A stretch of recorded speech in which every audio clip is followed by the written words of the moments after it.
En raison des avertissements de précaution pour la santé publique concernant la pandémie du coronavirus COVID-19, nous avons momentanément choisi de suspendre nos rassemblements. Nous vous présenterons donc nos enseignements intégraux via les médias sociaux tels YouTube et Facebook. Que le Seigneur puisse vous encourager et vous bénir par ses paroles. Bonne écoute.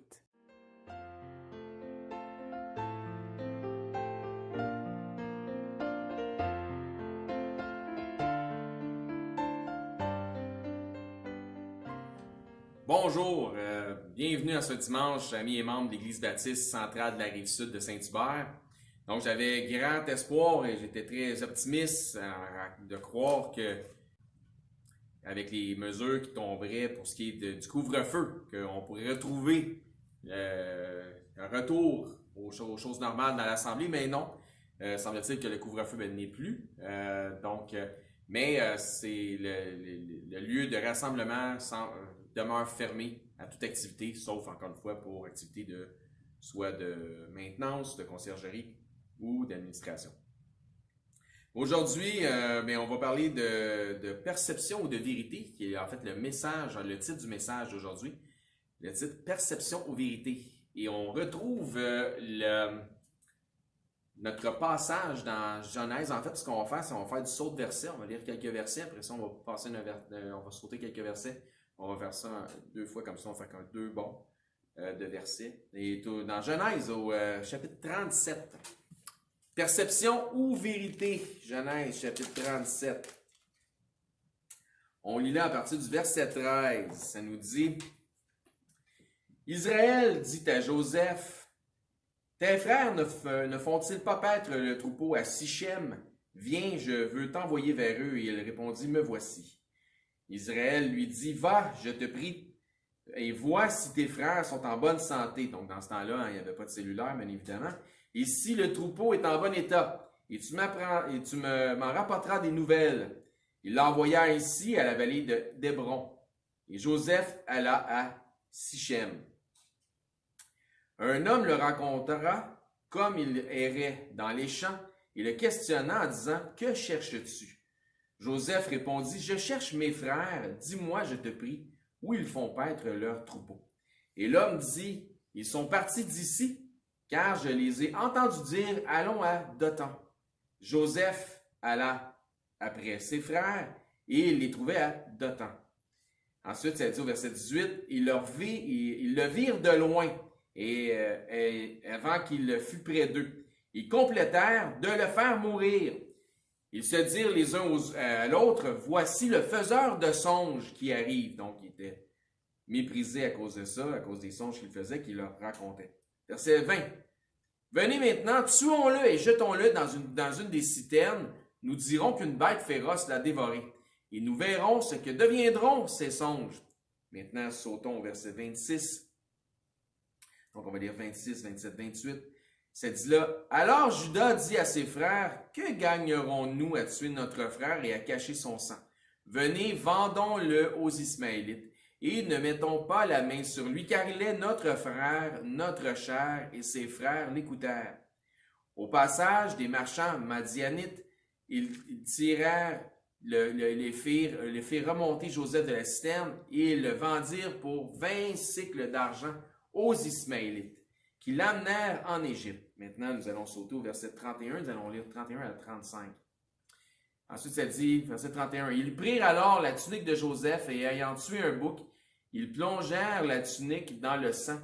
Ils envoyèrent à leur père la tunique de plusieurs couleurs, et lui faisant dire: Voici ce que nous avons trouvé. Reconnais si c'est la tunique de ton fils ou non.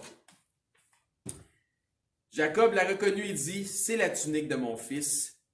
Une bête féroce l'a dévoré. Joseph a été mis en pièces. Il déchira ses vêtements.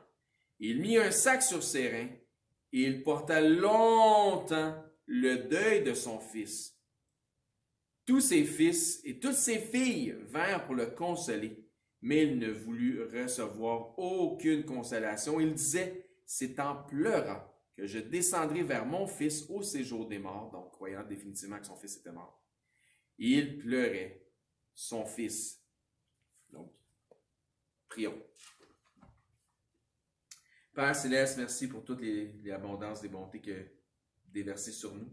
Merci pour le texte qui est rempli de choses intéressantes. C'est un texte qui est vraiment riche, fort en choses spirituelles, en exemple que la vie de Joseph vis-à-vis la relation avec ses frères, toutes ces choses-là. On vous prie, Seigneur Dieu, d'ouvrir notre entendement à ce qu'il va se dire, prendre le contrôle par le Saint-Esprit des gens qui écoutent à la maison et aussi prendre le contrôle des lèvres de votre serviteur ici qui présente le message. Seigneur, merci pour les témoignages nombreux des gens cette semaine, la semaine passée, qui sont fidèles au poste, qui écoutent les messages puis qui encouragent votre serviteur parce qu'ils sont touchés par le Saint-Esprit, même à travers un écran. Merci Seigneur Dieu pour répondre à cette prière. Dans notre Christ qu'on prie, Amen. Donc, une histoire fabuleuse que celle de Joseph dans l'Ancien Testament. Le nouveau en Christ qui arrive, puis là tu lui parles de Joseph, puis souvent ils sont confus, les nouveaux en Christ, parce qu'habituellement, les autres, ils croient que tu parles de Joseph, là, le père adoptif de Jésus, mais non, c'est un autre Joseph, il s'agit ici d'un autre Joseph, il y a des milliers d'années qui les séparent, donc c'est un Joseph qui est dans l'Ancien Testament, dans la Genèse, dans le premier livre de la Bible, tandis que Joseph, le père adoptif de Jésus, bien sûr, on le retrouve, lui, vraiment plus loin, là, dans le Nouveau Testament, bien évidemment. Donc, il s'agit d'un des fils du patriarche Jacob, dont le nom a été changé pour Israël. Si vous n'avez jamais lu l'histoire de Joseph dans la Genèse, vous devez absolument le faire. Et si vous l'avez déjà lu, ben, je vous invite à relire cette histoire. Il y a beaucoup d'informations, beaucoup de choses à glaner de cette histoire-là. Donc, un jeune croyant qui mettait toute sa confiance en l'Éternel, qui a été maltraité, mais qui a su rendre gloire à Dieu dans toutes ses épreuves, tellement branché avec son Dieu qu'il avait développé une grande sagesse. Ben, tu sais, c'est ça, quand tu t'attaches au Seigneur, puis tu passes du temps dans sa parole, puis tu peux pas faire autrement éventuellement que de développer une certaine sagesse, puis les gens autour de toi vont finir par s'en rendre compte qu'il y a quelque chose de particulier que tu as, que eux autres n'ont pas, qu'ils ne trouvent pas chez beaucoup de personnes. Ben, c'était le cas de Joseph. Donc, si je résume son histoire, ben, Joseph était définitivement le fils préféré de Jacob. Puis en ce qui me concerne, c'est bien évidemment comme père, mais moi je comprends pas que nous puissions avoir parmi nos enfants, puis j'ai 2 fils, je peux pas se concevoir qu'on peut avoir un enfant préféré versus un autre, mais au contraire de lui, ben moi j'ai pas eu des dizaines d'enfants ou plus d'une dizaine d'enfants. Donc je peux pas comprendre ce principe-là. Joseph était un fils modèle en ce qui le concerne, chéri, extrêmement aimé de son père, puis on voit les raisons pourquoi, on va en parler un petit peu dans le message d'aujourd'hui. Il y a en Joseph, certains vont dire un type de Jésus. D'autres vont dire une image ou une ombre de Jésus, puis on va parler un petit peu de ça. Il y a certainement des similitudes notables avec notre Messie, le Christ. Je vais en énumérer quelques-unes. C'était le fils aimé de son père. Il était unique dans le sens qu'il était à l'époque celui issu de Rachel. Donc, c'était le seul fils venant de Rachel. Il était habillé comme d'un vêtement royal. Envoyé par le père vers ses frères, mais il a été rejeté de ses frères. Ses frères ne l'ont pas reçu. Jeté dans une fosse, un peu comme Jésus a été jeté dans le tombeau. S'abaisse au rang d'esclave, donc part de sa glorieuse participation qu'il avait auprès de son père et s'abaisse au rang d'esclave et accepte son sort. Il a été faussement accusé ensuite, et puis il a fini en prison à cause de ça. Il obtient tous les pouvoirs au final de tout ça. Il obtient tous les pouvoirs aux côtés du roi d'Égypte. C'est comme il était le 2e après le roi d'Égypte. Il n'a pas été reconnu par ses frères, un autre exemple qui est une similitude avec Christ. Finalement, sauve ses frères et son peuple et sa maison. Sauve éventuellement l'Égypte au grand complet d'une famine, donc l'Égypte étant aussi parfois un type du monde. Donc, il y a d'autres points de comparaison qui sont aussi très intéressants. J'en ai énuméré que quelques-uns, mais c'est déjà beaucoup en ce qui me concerne. Mais exemple, il a été vendu pour des pièces d'argent, comme Judas avait fait pour Christ. Donc, il y en a d'autres. Il y en a quelques-unes qu'on va éviter, mais c'est pas le point nécessairement. Mais certains vont dire que pour que quelque chose qualifie comme étant un type en théologie, pour que ça qualifie comme étant un type, ça doit avoir un énoncé clair dans le Nouveau Testament qui mentionne que c'est un type de Christ ou qui rattache l'individu ou l'objet ou peu importe à Christ. Je donne un exemple. Quand ça nous parle de Christ comme étant le dernier Adam dans 1 Corinthiens 15-45, donc Adam, comme il y a un énoncé clair dans le Nouveau Testament concernant un personnage de l'Ancien Testament le premier Adam, le dernier Adam, donc Adam est comme, si vous voulez, un type de Christ.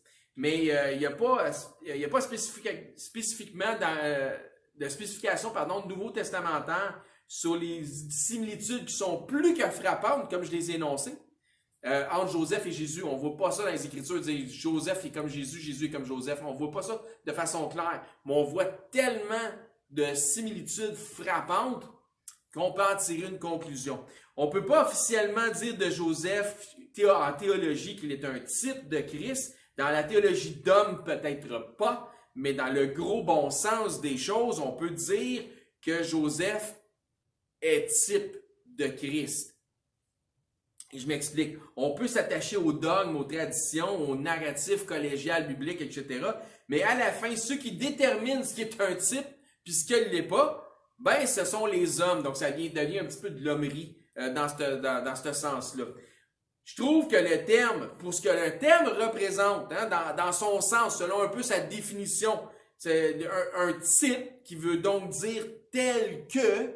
Donc, type veut dire tel que, et on a vu plusieurs choses qui étaient telles que Christ dans les choses que j'ai énumérées, mais ça fait beaucoup plus de sens que la définition du terme collégial théologien, peu importe, en théologie. Par exemple, il y a plusieurs types de routes, mais qu'elles soient asphaltées, en terre battue ou qu'elles soient pavées, ben c'est tous leurs points communs qui nous font comprendre que ce sont des routes. Ben, parce qu'une route, il n'y a rien de plus qu'une route qui ressemble à une autre route. Donc, c'est des chemins. Donc, si vous me demandez si Joseph dans l'Ancien Testament est un type de Christ, je vous répondrai que nous n'avons pas à aller chercher trop loin pour voir les similitudes et les points communs entre un individu et l'autre. Qui sait? Peut-être que c'est la définition collégiale qui aurait besoin d'être réévaluée. Il faut que ça continue à faire du sens. Autrement dit, ce qui est important, dans le fond, c'est pas de s'accrocher dans les fleurs du tapis, c'est d'être bien compris lorsqu'on s'exprime. C'est pas de dire « Ah, ben c'est pas un type », parce que là, ça dit pas clairement dans le Nouveau Testament. Fait que c'est pas un type, tu peux pas appeler ça un type. Donc, à défaut d'appeler ça quelque chose dans les Écritures, un type, certains vont dire, ben, c'est l'ombre de, en anglais, un foreshadow. Donc, à défaut d'être un type de Christ, Joseph serait une ombre de Christ qui devait venir. Puis là, je me dis, attends une minute, c'est parce que rendu là, fais pas exprès pour pas comprendre ce que l'autre veut dire, puis t'accrocher dans les fleurs du tapis, comme je viens de dire, parce que ça devient que de la sémantique. Ça n'a plus besoin d'être. Là, c'est l'orgueil de la connaissance qui nous amène à faire une différence. C'est un titre, c'est pas un titre. Hey, ça va faire. Une des choses qui m'étonne le plus, en fait, si on continue dans nos choses, donc, ceci étant dit, là, c'est vraiment une histoire magnifique que celle de Joseph. Ça, c'est important, puis c'est là-dessus qu'on va faire l'emphase aujourd'hui. Donc, une des choses qui m'étonne le plus, c'est la bonne attitude malgré les misères et les injustices que Joseph subit. Aucunement animé d'un ressentiment ou d'un sentiment ou d'un désir de vengeance, il acceptait sa condition comme étant la volonté de Dieu, d'enfant chéri qu'il était auprès de son père avec un vêtement presque royal. Il est passé à esclave, jeté en prison, maltraité. Dans toutes les circonstances de sa vie, il honorait le Seigneur par sa manière d'agir, par son attitude, par sa dévotion, parce que il parlait de Dieu, il avait pas peur de parler de son Dieu, malgré qu'il était dans une place remplie d'idoles, si on se fie à ce qu'on sait de l'histoire des Égyptiennes. Donc, on le voit pas blâmer le bon Dieu, tu sais, il blâme pas le Seigneur pour ses malheurs, les malheurs qui lui arrivent, même si nous autres, du point de vue des lecteurs, quand on lit l'histoire de Joseph, tu te dis, ben voyons donc, le gars, il est super correct, tu sais, il est sweet au bout, il fait rien de mal, puis Dieu permet que toutes sortes de malheurs s'abattent sur ce gars-là, jusqu'à temps que tu arrives à la fin, là. Ça n'a pas de sens tout ce qui arrive. Dieu sait, comme je l'ai déjà prêché, Dieu sait, Dieu permet, puis Dieu est en contrôle. Mais il y a une chose que Joseph n'avait pas oubliée, c'est que Dieu sait, Dieu permet, puis Dieu est en contrôle. Nous autres, on a tendance à l'oublier trop souvent. Les frères, puis on a besoin de se le répéter souvent. Dans vos situations de vie, les amis, vous avez besoin de vous arrêter et de dire, Seigneur, je sais que tu sais ce qui se passe dans ma vie. Je sais que tu permets certaines choses dans ma vie, mais je sais que tu es en contrôle et je vais te faire confiance. C'est comme ça qu'on a besoin de réagir. Donc Dieu sait, Dieu permet, Dieu est en contrôle. Puis les frères de Joseph auraient pu le tuer. Hein, c'était leur plan de départ. Puis là, oups, il arrive des marchands ismaélites qui l'achètent. Puis là, ils vont le vendre à Potiphar en Égypte. Ben, si les marchands passent pas, quand on dit Dieu sait, Dieu permet, puis Dieu est en contrôle. Si les marchands passent pas, ben Joseph va pas en Égypte. S'il n'est pas vendu à Potiphar, ben il va pas en prison. Là, je vous résume l'histoire, grosso modo. Dieu sait, Dieu permet, Dieu contrôle. S'il ne va pas en prison, hein, puis là, il y a des injustices qu'il subit pour devenir un esclave. Il y a des injustices qu'il subit pour d'esclaves finir prisonniers, imaginez. S'il ne va pas en prison, ben, il ne raconte pas les chansons, puis le panetier de Pharaon. Puis si tout ce qui semble être ses malheurs ne s'abattent pas sur lui, ben il finit pas deuxième en Égypte auprès de Pharaon. Donc, morale d'histoire, peut-être que tu vis des situations qui te semblent être des injustices aujourd'hui. Sache que Dieu sait, Dieu permet, puis oublie surtout pas que Dieu est en contrôle. Si tu laisses Dieu être en contrôle de la situation. Trop souvent, Dieu veut bien contrôler, mais nous autres, on veut contrôler à la place de Dieu. Peut-être que les gens regardent ta situation puis qu'ils croient que la malédiction s'abat sur toi. Quand en fait, Dieu a un plan bien précis, plus grand que ta petite personne, une cause à accomplir. Bien, mon encouragement, c'est sois fidèle jusqu'au bout de tes épreuves. Laisse Dieu se révéler dans tes épreuves. C'est pourquoi il y a parfois une distorsion entre la perception et la vérité. C'est le titre de notre message, perception ou vérité. La perception, c'est quand tu regardes à Joseph d'en haut, comme si on avait une vision à partir d'un hélicoptère, là, du haut. Bien, on voit un Joseph que le malheur s'acharne sur lui, que Dieu, comme si Dieu le châtiait, etc. Ça, c'est la vision d'ensemble sur la vie de Joseph. Mais la réalité, même la vérité, c'est que Dieu est en train de mettre en place un plan, car il connaît la fin des choses dès leur commencement. C'est pour ça qu'il faut faire confiance à Dieu dans nos situations de notre vie. Peut-être que Joseph a subi plusieurs afflictions pendant des années, mais c'était rien en comparaison à la gloire que Dieu lui avait réservée. De béni auprès de son père, vendu comme esclave, va en prison, devient deuxième après Pharaon en Égypte. Genèse 37, verset 31, « Et ils prirent la tunique de Joseph et ayant tué un bouc, ils la plongèrent dans le sang. » Verset 32. « Ils envoyèrent à leur père la tunique de plusieurs couleurs et lui faisant dire, « Voici ce que nous avons trouvé. Reconnais si c'est la tunique de ton fils ou non. » Jacob l'a reconnu, il dit, « C'est la tunique de mon fils. Une bête féroce l'a dévoré. » Joseph a été mis en pièces. Il déchira ses vêtements. Il mit sur lui un sac sur ses reins. Il porta longtemps le deuil de son fils. Tous ses fils et toutes ses filles vinrent pour le consoler, mais il ne voulut recevoir aucune consolation. Il disait, C'est en pleurant que je descendrai vers mon fils au séjour des morts. Et il pleurait de son fils. Pour Jacob, son fils était bel et bien mort. Question. Est-ce que c'était une perception ou la vérité? Tous ses fils lui mentent. Joseph, il n'est pas mort. On connaît la réponse, hein? Mais il a été vendu.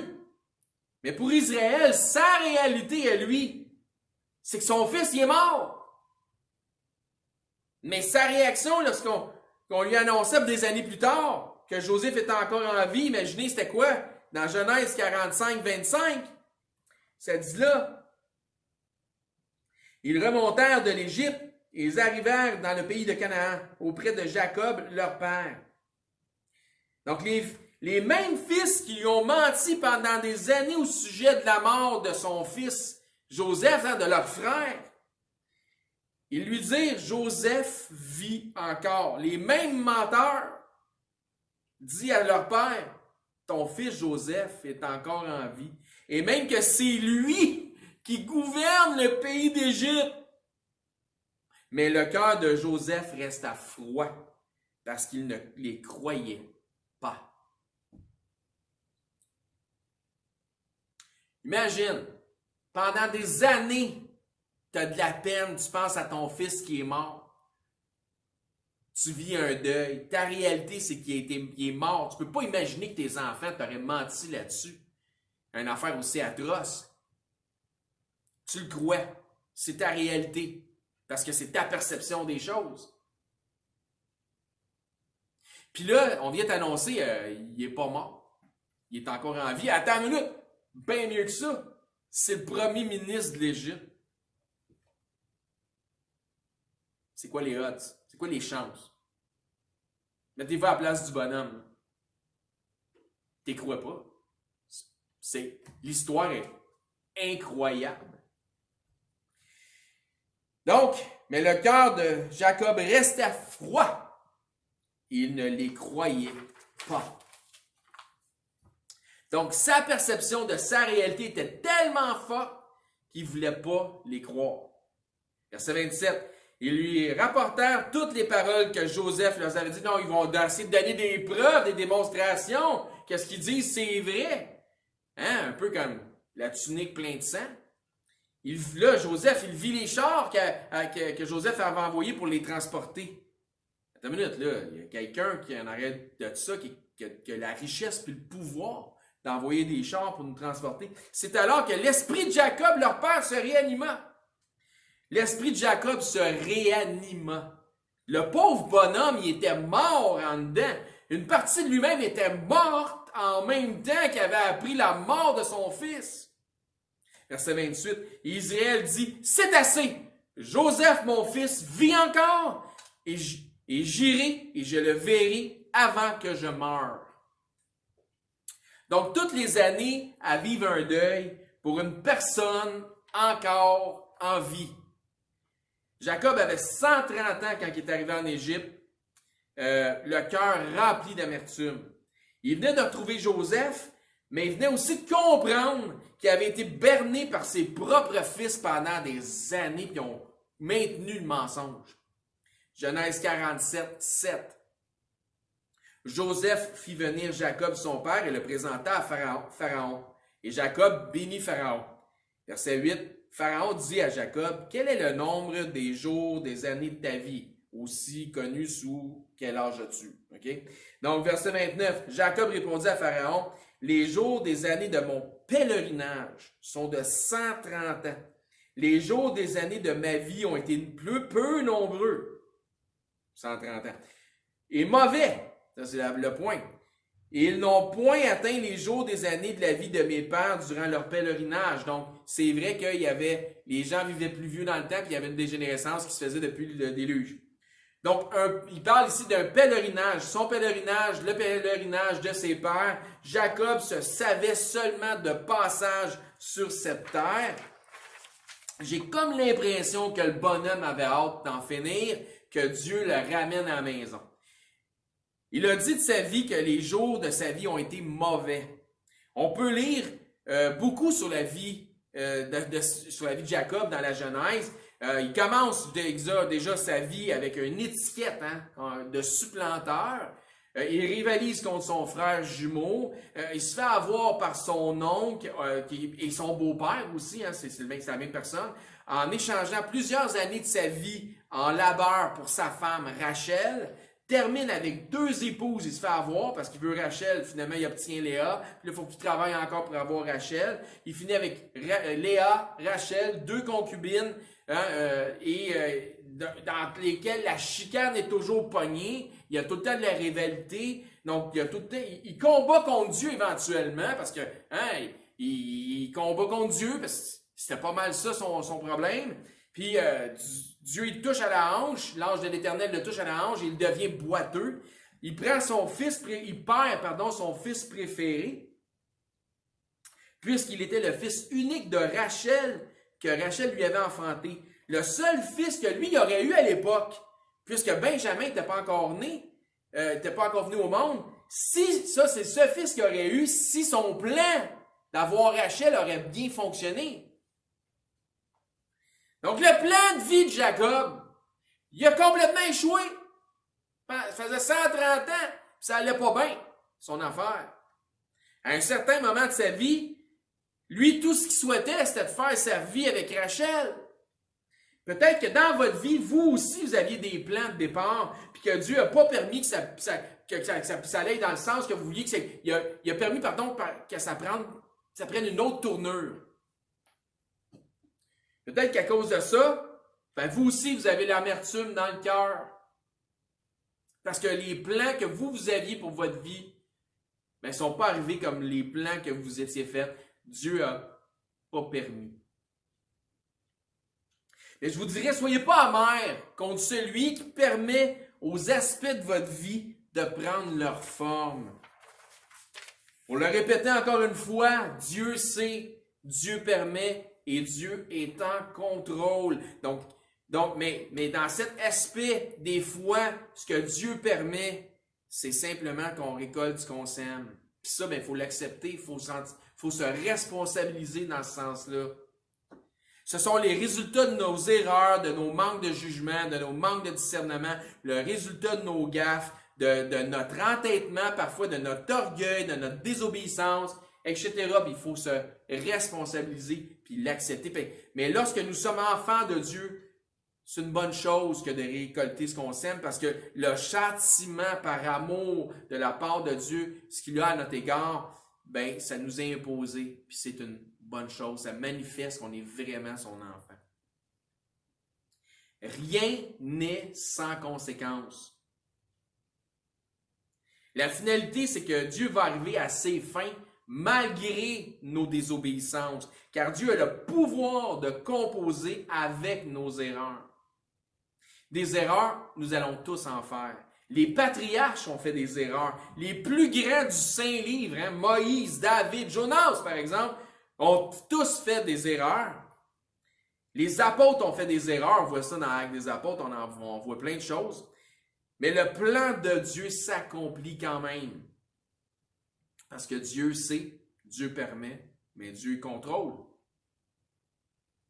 Donc, si le royaume de Dieu est notre cause, les plans de Dieu ont plus d'importance que nos propres plans à ce moment-là.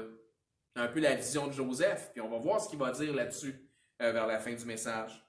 Donc, nous, notre réaction, ce qu'on devrait dire, c'est que ta volonté soit faite et non la mienne. Faites donc confiance à Dieu dans vos afflictions.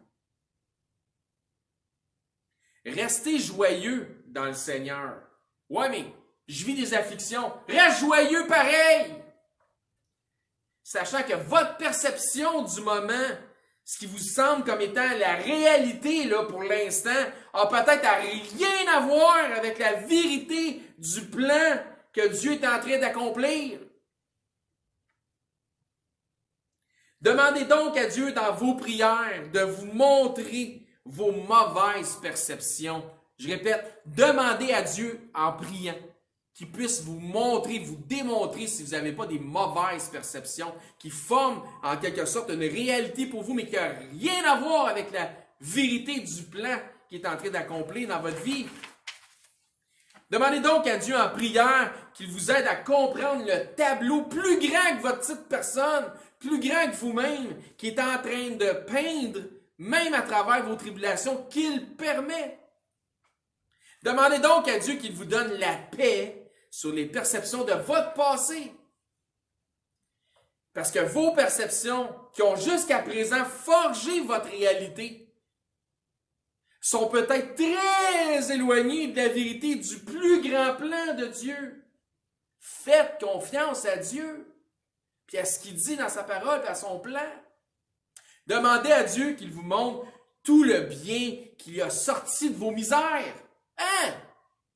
Toute la misère que j'ai vécue, peut-être qu'il y a du bien. Oui! Joseph, jeté dans la fosse, passé pour mort, vendu comme esclave, va en prison, devient premier ministre d'Égypte.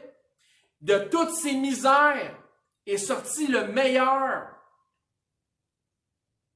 Donc, demandez à Dieu qu'il vous montre tout le bien qui sont sortis de vos misères qu'il a permis dans vos vies, afin que vous puissiez réaliser que si vous êtes dans sa grâce aujourd'hui, c'est probablement à cause de l'équation des situations de la vie qu'il vous a permis d'avoir jusqu'à présent.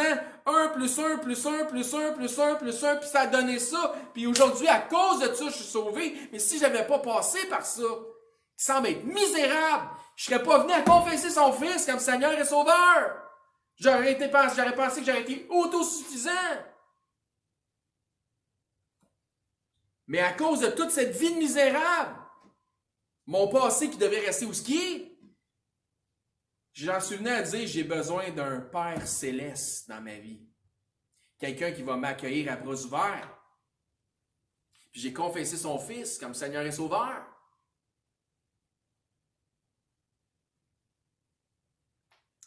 Un de mes regrettés frères en Christ, justement, qui nous attend au ciel, disait la chose suivante.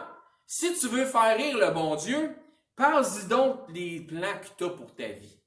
En voulant dire que souvent, le Seigneur a d'autres plans que les tiens. Tu n'as aucune idée. Justement, il est mort, il est décédé en très bas âge. On peut dire que ses plans ont été écourtés, mais il était à une bien meilleure place que nous autres. Donc, qui peut se vanter du jour du lendemain, comme ça nous dit dans Jacques 4,13, et à vous maintenant qui dites aujourd'hui ou demain, nous irons dans telle ville. Là, on a des plans. Nous y passerons une année. Ben, une année, hein, c'est 365 jours, ça bien compté. Nous trafiquerons et nous gagnerons. Hein, on va faire des affaires, on va faire de l'argent, on va faire du cash. Des projets, j'en ai des projets. Vous qui ne savez ce qui arrivera demain. Car qu'est-ce que votre vie? Vous êtes une vapeur qui paraît pour un peu de temps et qui ensuite disparaît. Vous devriez dire, au contraire, ben, si Dieu le veut, nous vivrons. Parce qu'on ne sait pas demain. Et nous ferons ceci, si Dieu le veut, et nous ferons cela, si Dieu le veut. Mais si Dieu ne veut pas, ce qu'il veut, c'est plus important que ce que nous autres on veut. Dieu voulait, si Dieu le souhaite, me donner les désirs de mon cœur, mais que sa volonté soit faite et non la mienne, parce que son plan est bien meilleur que le mien. Mais que ta volonté soit faite, car Dieu sait mieux que moi ce qui est meilleur pour moi et pour l'avancement de son royaume. Les voies de Dieu sont au-dessus de nos voies. Des fois, tu peux te demander pourquoi Dieu a permis telle ou telle chose dans ma vie. Peut-être que pour l'instant, tu ne comprends pas. Mais dis-toi bien, Dieu, lui, il sait pourquoi. En ce qui nous concerne, d'un côté pratico-pratique, nous devons être extrêmement prudents à ne pas juger selon nos perceptions. Bon, on sent qu'on est coupable de ça à outrance. Ce que je vais dire est extrêmement malheureux. Mais des fois, les enseignants ici, puis ça arrive aussi dans d'autres assemblées, bien évidemment, hein, on a à peu près tous les mêmes problèmes à partout, là, ben, ils ont été jugés. Donc, on parle des anciens qualifiés qui enseignent puis qui prennent leur temps, leurs efforts, leurs énergies à appliquer l'œuvre que le Seigneur leur demande de faire.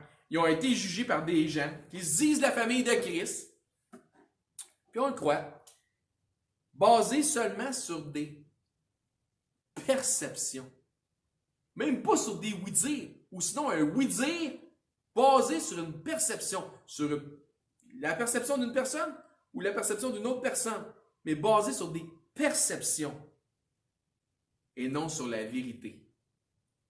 Des individus ont quitté des couples, des familles entières sont partis de certains ministères, ce ministère, basé sur seule excuse comme défaite, la perception qu'ils avaient sur les enseignants en place. Du temps de frère de Jay qui était ici, jusqu'à présent, des accusations contre des anciens ont été portées basées sur des perceptions. Mais quel malheur! Je parle d'ici, partout, là. C'est la même histoire qui se répète, hein? Ça ne changera pas le monde. Je parle des gens.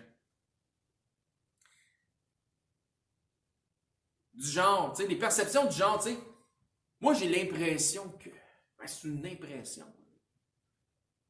Ah, ma perception, ben écoute, ma perception, moi, c'est ma réalité. Ou la perception de l'autre qui me dit telle affaire sur l'ancien qui est là en avant, ben c'est sa réalité. Puis sa réalité, ben c'est important, tu sais, de la considérer. Mais quel genre d'excuse déficiente que c'est ça? Pour le vrai, mais quel manque de charité flagrant! 1 Timothée 5,19. Qu'est-ce que la Bible nous dit? Ne reçoit point d'accusation contre un ancien si ce n'est sur la déposition de 2 ou 3 témoins. Pas sur une perception du feeling du moment. Il s'est gratté le nez de même, fait que moi je pense que ça veut dire telle affaire.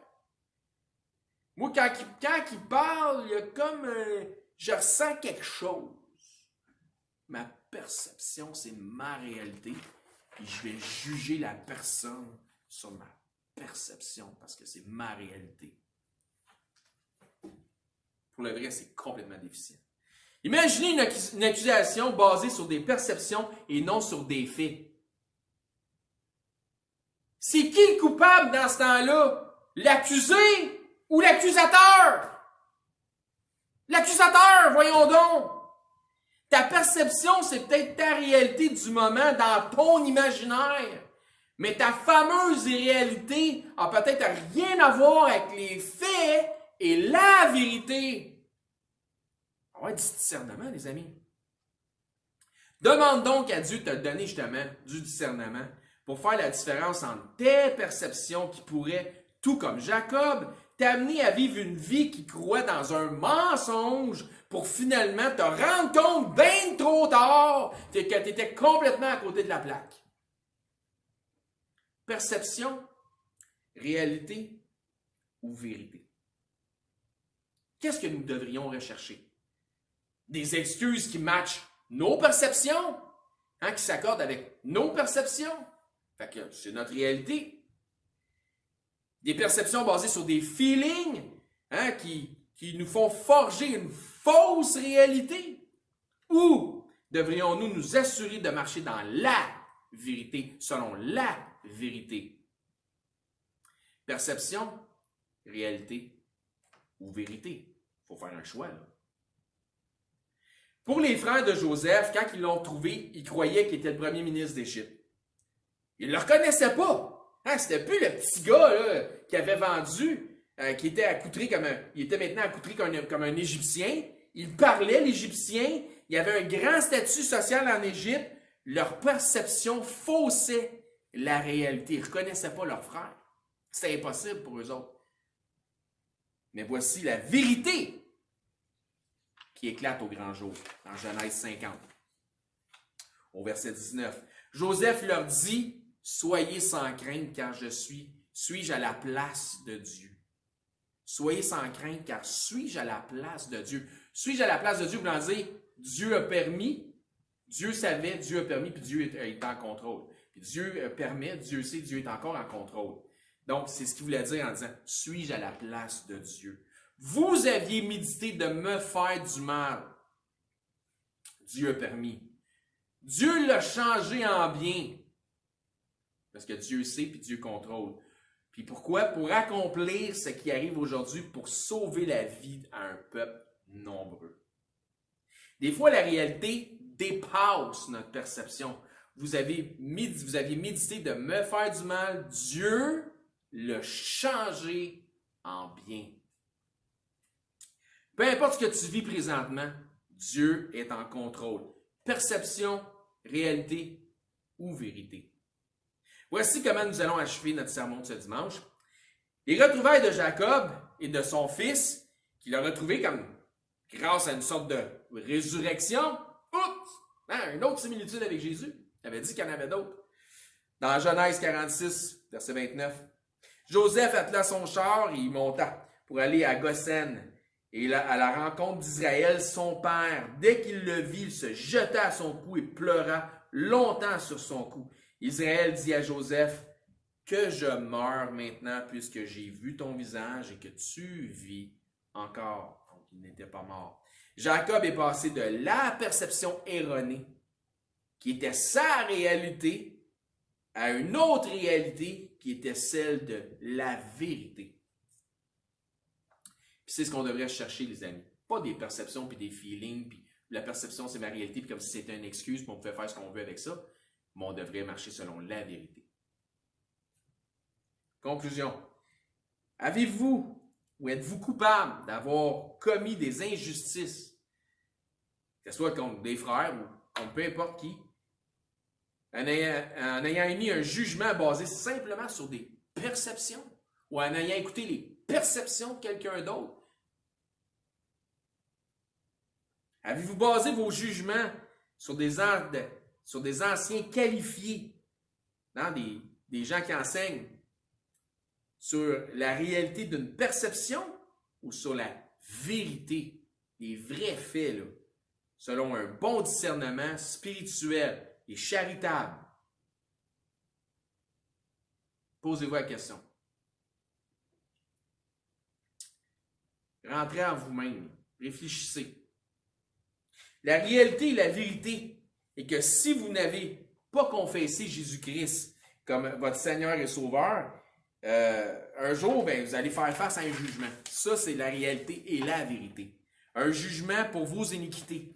Mais il y a seulement Jésus qui peut être votre avocat et qui pourra vous défendre. Mais si vous ne l'avez pas confessé comme Seigneur et Sauveur, la réalité et la vérité sera que vous passerez en jugement, mais il ne sera pas là pour vous défendre. Si jamais votre perception est tout autre, si vous ne croyez pas à ce que je viens de dire, je vous suggère de ne pas prendre de chance avec l'éternité, parce qu'il y a une autre réalité, une vérité, c'est l'éternité. Vous devez faire de Jésus votre Seigneur et votre Sauveur, et ça, c'est la vérité. Car Jésus dit, je suis la vérité, et nul ne vient au Père que par moi. Il n'y a qu'une seule façon que vous puissiez devenir libre, c'est de connaître la vérité. La vérité n'est pas une chose, mais est un individu. L'individu s'appelle Jésus-Christ. Et vous connaîtrez la vérité, et la vérité vous rendra libre. Elle vous affranchira. Elle fera tomber vos chaînes. Elle va faire en sorte que les perceptions du passé seront terminées. Vous ne les regarderez plus, mais vous regarderez aux récompenses à venir, au ciel, donc les choses qui vous sont réservées. Et vous allez faire en sorte que vous allez devenir une nouvelle créature en Jésus-Christ. Donc, toutes les choses passées vont être dans le passé. Et voici, toutes choses seront devenues nouvelles, étant une nouvelle créature en Jésus-Christ.